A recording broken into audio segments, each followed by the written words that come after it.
God don't like women. I know it's hard for some of y'all to understand that. And so that's why we get these types of comments where we say, this young lady says, no, Tamar is not horrible. She did what she had to do in order to survive. Really? That's where you're going to go with that. I want you to think about something, and we're going to put it in modern day times.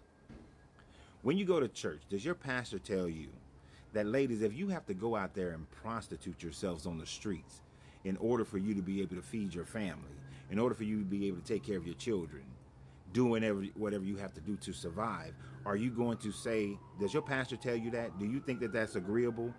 Are you looking at streetwalkers and you're saying that they're doing what they need to do in order to survive? And do you say to yourself that if push came to shove and the only way for me to survive is to prostitute myself, then I'm going to go out there and prostitute myself?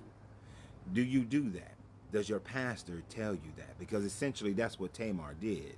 She went out and dressed as a temple prostitute to trick her father-in-law to have sex with her so that she can then become pregnant and be able to get what she wanted out of him, which was really his third son, but to still become a married woman in that family, because the value of a woman was only marriage and her ability to produce babies. And isn't it interesting that in one shot, one attempt, she got pregnant? Kind of like somebody writing a storybook. But anyway, back to the point here. So when you make those kinds of statements and you see somebody who, they're hungry, they're starving, they go into a store and they rob the store, do you vindicate that person and say, well, because of their circumstances, of the fact that they was trying to have some food, it was okay for them to go in and rob the store? If someone were to break into your house, young lady, and they broke into your house, tied y'all up, stole your money, stole your food, stole your car, and left, are you going to say, you know what, I do not want them to be arrested, I don't want them to go to jail, they were just doing what they had to do to survive?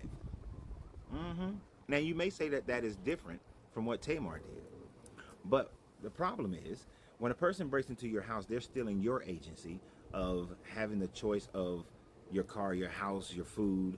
They're stealing from you. They're taking from you. They're taking away your options. When Tamar dressed as a temple prostitute, Judah had no intentions of validating that woman in any form or fashion. If that woman got pregnant, Judah would not have cared. It was for her to take that little secret potion that they have, that they can cause themselves to have a miscarriage. He didn't care about the temple prostitute. That's why he had sex with her. If he knew that it was Tamar, he would have never had sex with her, because he knew the implications of it. So he looked at the prostitute as a throwaway. But when she dressed up as a prostitute and tricked him and then became pregnant, she took away his agency to be the asshole that he was being and treating a woman like trash who was a temple prostitute. But he took away, as bad of an agency that is, she took that away and forced him into a position where now he got to be the baby daddy to his daughter-in-law's child that you get your line of Jesus from. Yeah. So, yeah, Tamar is a horrible person. Judah is a horrible person.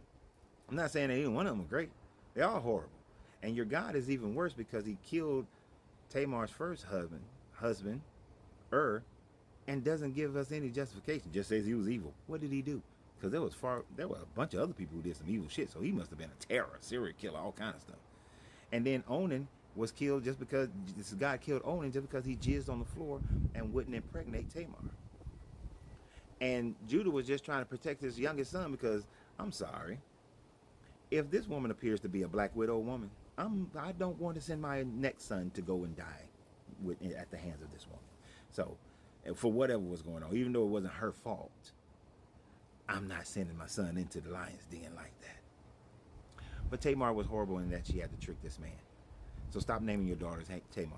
It's a bad name. I would never name my daughters Tamar. My children have no names that are in the Bible.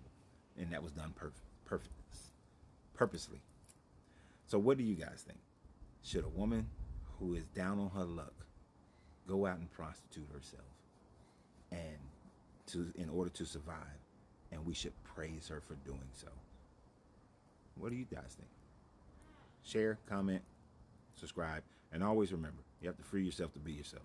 because your greatness is non-negotiable. Good journey, good vibrations.